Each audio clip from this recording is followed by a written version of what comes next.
देखिए, शहर में अगर चर्चा करें में तो ये बहुत अच्छी बात है। लोगों तक पहली बार ट्रांसपेरेंट तरीके से इन्फॉर्मेशन जा रही है, माहिती जा रही है कि शहर का आमदार करता क्या है।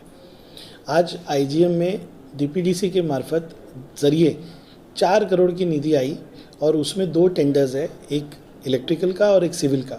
उसके काम का आगाज़ दुआ से किया गया।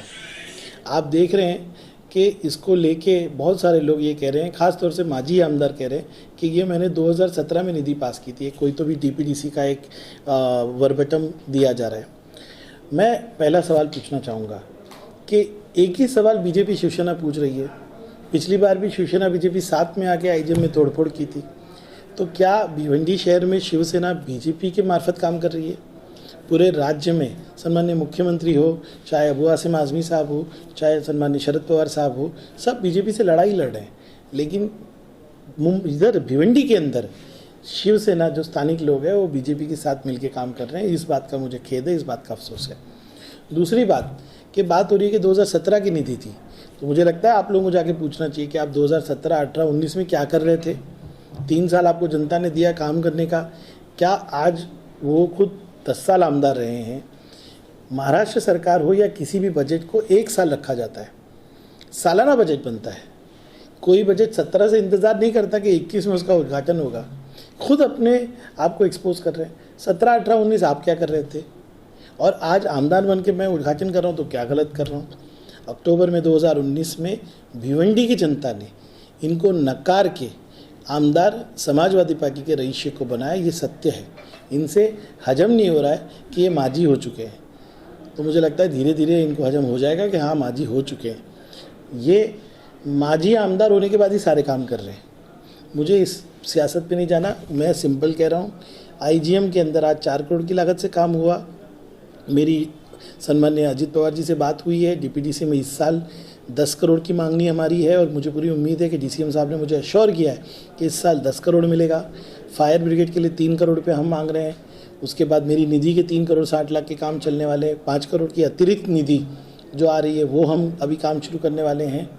इस तरह से सिर्फ भिवंडी में विकास का काम और विकास की बात करने के लिए हम लोग आए हैं। विकास की राजनीति का जो विरोध कर रहा है वो भिवंडी शहर का विरोध कर रहा है। सर, माजी आमदार ने जैसा कि एक बयान दिया था कुछ 2 महीना पहले कि 10 करोड़ की निधि 2017 में पास हुई थी, जिसमें से 2 करोड़ आ चुका है, 4 करोड़ अभी आया। आने वाले टाइम में भी 3 करोड़ और आने वाला है। इस पर आप क्या बोलेंगे? देखिए, किसी और के बयान जो होते हैं ना वो बयान होते हैं। अगर ऐसा था तो 10 साल आपको मिला था ना, आप कर देते आईजीएम को चमत्कार। आप तो खुद सत्ता में थे, 5 साल आपके पास सत्ता थी, आपने क्यों नहीं किया? आप बयानबाजी करते रहिए। भिवंडी को आप में कोई इंटरेस्ट नहीं है। भिवंडी ने एक नए रास्ते पे एक चलने का फैसला किया है। किसी के राजनीतिक बयान पे मुझे कुछ नहीं कहना। अगर 17 में निधि आनी थी, सब आना था, सब होना था तो करना चाहिए था ना आपको। प्लानिंग तो बहुत है यहाँ पे। तो देखिए, पूरे 2008 से मैंने कॉरपोरेशन के और सबके प्रस्ताव निकाल के रखे और उनमें क्या हुआ, कैसे हुआ, उसका पाठ पुरावा कर रहे हैं। आपने जिम्मेदारी पूरी नहीं की। भिवंडी ने आपको नकार दिया। आज हमको मौका दिया है। हम पॉजिटिव काम कर रहे हैं, पॉजिटिव तरीके से आगे बढ़ रहे हैं। भिवंडी हमारे साथ है, भिवंडी के लोग हमारे साथ है। भिवंडी का नौजवान जो है, जो आज त्रस्त है, इनकी वजह से 10 साल आपने भिवंडी को इंसाफ नहीं दिया। आज भिवंडी को कहीं कनेक्टिविटी नहीं दी। मेट्रो को रोका आपने, रिंग रोड को रोका, कई चीज़ों को रोका। लेकिन विकास होना चाहिए। इस राजनीति को छोड़ दो। आज भी छोड़ दोगे तो भिवंडी के लोग आपको माफ़ कर देंगे। भिवंडी की तरक्की को मत रोकिए, मत धमकी दीजिए यहाँ के यूथ को। आप यहाँ पे विकास के काम हो रहे हैं, उसमें सहभाग कीजिए, ना कि बीजेपी के साथ मिलके गुमराह हुई है। सर, अगर देखा जाए तो अभी सब डिस्ट्रिक्ट का लेवल है आईजीएम को, अगर 200 बेड को बनाया जा रहा तो इसको डिस्ट्रिक्ट लेवल का क्यों नहीं माना जाता? जब लास्ट टाइम हमारे साथ एमपीजी के भी लोग थे, सब लोग थे, हम सब मीटिंग ले रहे थे, तब डायरेक्टर हेल्थ सर्विस ने से ये कहा था कि हम इसको सुविधा इसलिए नहीं दे पाते क्योंकि पीडब्ल्यूडी हमको 200 बेड का सर्टिफिकेट नहीं देता। उसी मीटिंग में ये 4 करोड़ के पाठपुरावे की बात हुई और मैं सम्मान्य अजित पवार जी को शुक्रिया अदा करूंगा कि फिर इस बात को मैं जब अजित पवार साहब के पास ले गया तो उन्होंने डीपीडीसी को बहुत लथाड़ा। जब ये 4 करोड़ का काम होगा और ये बेड का पार्टीशन होगा और ये 200 बेड का हो जाएगा, तब पीडब्ल्यूडी सर्टिफिकेट देगी कि हाँ ये 200 बेड का हो गया। फिर वो 200 बेड के सर्टिफिकेट को लेके पब्लिक हेल्थ वाले इसको मान्यता देंगे। ये प्रॉब्लम है, प्रॉब्लम को सॉल्व कीजिए, बयानबाजी मत कीजिए। 35,000 से लेके 50,000 से लेकर 35 लाख की पॉपुलेशन के ऊपर सब डिस्ट्रिक्ट को अप्रूवल मिल जाता है, तो आईजीएम को अभी तक क्यों नहीं मिला? इसके पीछे क्या वजह है? इसके पीछे सिर्फ यही वजह थी, दो वजह थी कि ज़मीन कॉरपोरेशन ने सरकार को ट्रांसफ़र नहीं की, वो जिसका राजेश टोपे जी के पास हमने बैठ के सोल्यूशन निकाला। दूसरा, सब डिस्ट्रिक्ट हॉस्पिटल होने के लिए आपको 200 बेड का अस्पताल होना चाहिए। कॉरपोरेशन ने जब गवर्नमेंट को अस्पताल दिया तो 100 बेड का था। यही काम इनको 2007 में करना चाहिए था, लेकिन आज ये 2021 में चालू हुआ है। 6-7 महीने में काम ख़त्म करके इसको सब डिस्ट्रिक्ट हॉस्पिटल का स्टेटस इंशाल्लाह लेके आएंगे। सर, उसमें जो राजनीतिक घमासान मचा हुआ है, लेकिन बेसिक फैसिलिटी पे कोई बात नहीं कर रहा है। वहाँ पे एम्बुलेंस अभी भी बंद पड़ी है और लोगों के साथ नेग्लिजेंस का मामला अभी भी सामने आ रहा है। मैं खुद कह रहा हूँ आपको, जब से मैं आमदार बना हूँ ये तीसरे सुप्रिटेंडेंट है और आज भी वहाँ करप्शन है। इसके लिए इनको भी नोटिस दी गई है। बेसिक सुविधाओं पे हम लोग रेगुलर वहाँ विजिट करते हैं। कई स्टाफ आप 1.5 साल में आप देखेंगे या सस्पेंड हुए, टर्मिनेट हुए। 10 साल में इन्होंने आईजीएम को एक कल्चर दिया है, एक माहौल दिया है। आज वो माहौल को हमको तब्दील करना है। मेरी फंड से जो एम्बुलेंस आना है, फोर्स कंपनी के अंदर बिकॉज ऑफ कोविड फोर्स बंद है। हर हफ्ते मुझे डेट मिलती है कि हाँ फोर्स चालू होगा तो वो चेसी आएगी। महाराष्ट्र में सब जगह पे एम्बुलेंसेस नहीं आ रही क्योंकि फोर्स जिन्होंने फोर्स के साथ बुक किया है वो बंद है। आईजीएम में एक एम्बुलेंस हमारे ज़रिए आएगी और लगातार हमारी कोशिश है कि आईजीएम में हम सबके साथ मिलके देखिए, सिर्फ एक्शन लेना सोल्यूशन नहीं है। आईजीएम के स्टाफ को काउंसलिंग करके उनको समझा के हम लोग तब्दीली ला रहे हैं। आज गायनेक का प्रॉब्लम था, गायनेक का प्रॉब्लम सॉल्व हुआ है। मैं खुद राउंड्स लेता हूँ। मैं आपने बात की, मैं आपको रोकना चाहूँगा, गायनेक अभी भी परमानेंट बेसिस पे ही है। देखिए, गायनेक का प्रॉब्लम कोविड के अंदर पूरे महाराष्ट्र में है। क्यों? क्योंकि अलग अलग जगह पे लोग सर्विसेज कर रहे हैं और गवर्नमेंट ने एक ऑर्डर निकाला है कि इस वक्त में ट्रांसफ़र नहीं करें आप।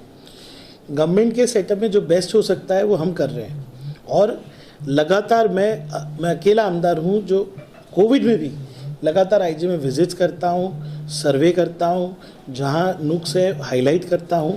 लेकिन मैंने एक चीज़ समझा है कि सिर्फ कार्रवाई करता रहूँगा तो आईजीएम खाली हो जाएगा। वहाँ पे उनको समझा के एक कल्चर को चेंज करके काम करना है और मुझे यकीन है और मैं बहुत ही भरोसे से कह सकता हूँ, जो आईजीएम 2019 में था वो आईजीएम से आज 2021 का आईजीएम बदलाव आया है, पॉजिटिव बदलाव आया। जहाँ जहाँ हमको हाईलाइट किया गया वहाँ हमने कार्रवाई भी की और वो उसको इक्विप भी कर रहे हैं। भिवंडी में जिस तरह से देखा जाए कि जो भी कार्य आप करने जाते हैं उसे रोकने के लिए कई दल वहाँ पर आ जाते हैं। देखिए, इस वक्त समाजवादी पार्टी किस तरह से आगे बढ़ रही है, नौजवान हमसे जुड़ रहा है, तो डेफिनेटली सारे पक्षों को बहुत फिक्र है कि समाजवादी आ जाएगी, कॉरपोरेशन में भी आ जाएगी, करप्शन बंद हो जाएगा। आवाम साथ है। जो नेता तरक्की के खिलाफ है वो हमारे खिलाफ होता है। आपको क्या लगता है, जिस तरह से आपने कहा कि शिवसेना और बीजेपी जो राज्य में एक दूसरे के टक्कर, पूरे देश में बीजेपी से हम सब साथ में लड़ रहे हैं और यहाँ आते ही मैं देखता हूँ कि वो शिवसेना जो इतनी आक्रामक है, आज बीजेपी हर तरह से महाविकास अघाड़ी के लोगों पे हमला कर रही है। एनआईए, सीआईबी, सीबीआई सब लगा रही है और यहाँ आते ही देखता हूँ कि ये लोग एक हो जाते हैं। मुझे बिल्कुल इस बात पे आश्चर्य है और मैं इसकी चर्चा महाविकास अघाड़ी के बड़े नेताओं से भी करूँगा कि ये कैसे पुराने रस्म रिवाज रही है, क्योंकि जब कांग्रेस और शिवसेना अलग भी थी सेंट्रल अपना स्टेट में, भिवंडी में एक ही में रहती थी, तो अभी ये चीज़ कब खत्म होगा? देखिए, इस पूरी रवायत को, ये जो नेताओं, प्रोफेशनल नेताओं की जो रवायत है, इसको भिवंडी का नौजवान ख़त्म करेगा आने वाले कॉरपोरेशन के इलेक्शन में। मैं आपके ज़रिए नौजवानों से अपील करूंगा कि आप देखो कि क्या हो रहा है। कोई पार्टी लाइन नहीं, कोई आइडियोलॉजी नहीं, पैसे के बलबूते पे एक होकर भिवंडी को लूटने का काम इन लोग करते हैं। मुझे पूरी उम्मीद है कि आने वाले दिनों में भिवंडी के नौजवान ने जिस तरह से एमएलए के इलेक्शन में तब्दीली लाया है, कॉरपोरेशन में भी 100% तब्दीली आएगी और लाएंगे, यूथ जरूर लाएगा। सर, आखिरी क्वेश्चन करना चाहेंगे कि जो 4 करोड़ का खाना बोलने आया हुआ है, इसमें क्या क्या काम होने वाले हैं? आईजीएम में कितने दिन में हो जाएगा? देखिए, 6 महीने का प्रोग्राम है। कहीं पे प्रॉपिंग है, कहीं पे लीकेजेस है, कहीं टॉयलेट बनना है, पार्टीशंस बनना है। ये ज़्यादातर रिपेयर और रेनोवेशन का काम है। अगले 7 करोड़ के एस्टिमेट में और कमरे बनाना, जो भी हमको सब डिस्ट्रिक्ट हॉस्पिटल जाने के लिए एक लेआउट मिला है, ये वो काम है और इसको हम पूरी कोशिश करेंगे कि ईमानदारी से करें। अब ये होगा कि कॉन्ट्रैक्टर को धमकियां आएगी, अफसरों को सुबह से आ रही है, लेकिन इसी माहौल में भिवंडी की तरक्की के लिए काम करना है। भिवंडी की आवाम मेरा साथ देगी इंशाअल्लाह ताला। मेरे पे 5 साल भरोसा करिए, आपने किया है भरोसा, मैं भिवंडी को इंशाअल्लाह तब्दील करके दिखाऊंगा।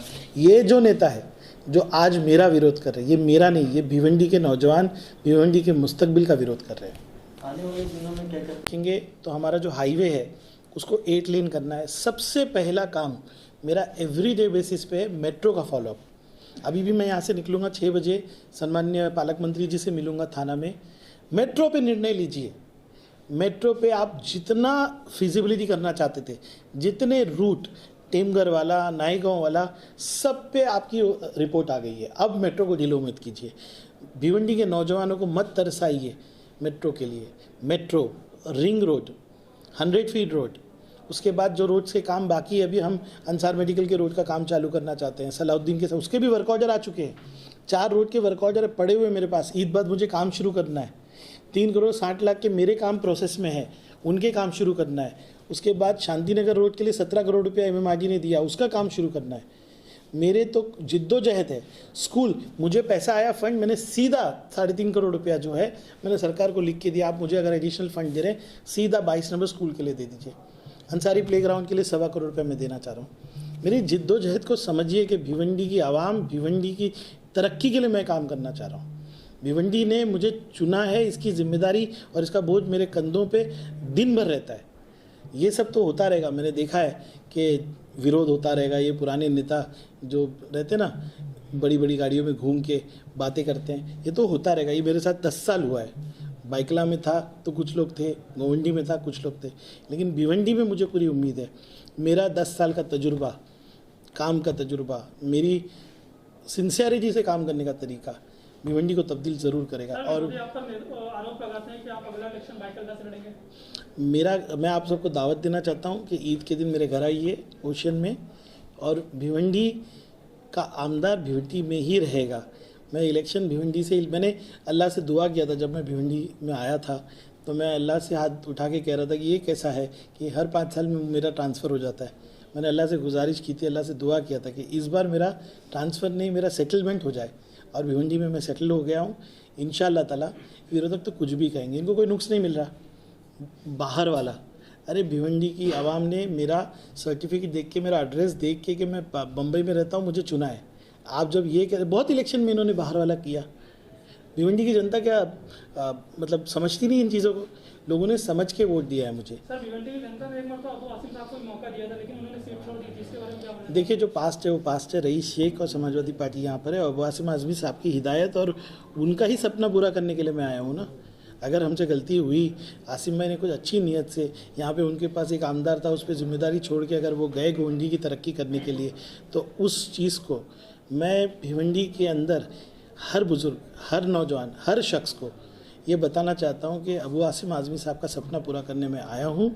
इंशाअल्लाह ताला मेरे 5 साल के बाद जब आसिम भाई मेरे लिए वोट मांगने आएंगे ना, लोग उनको हार पहनाएंगे और बोलेंगे कि आपने अपना वादा पूरा किया।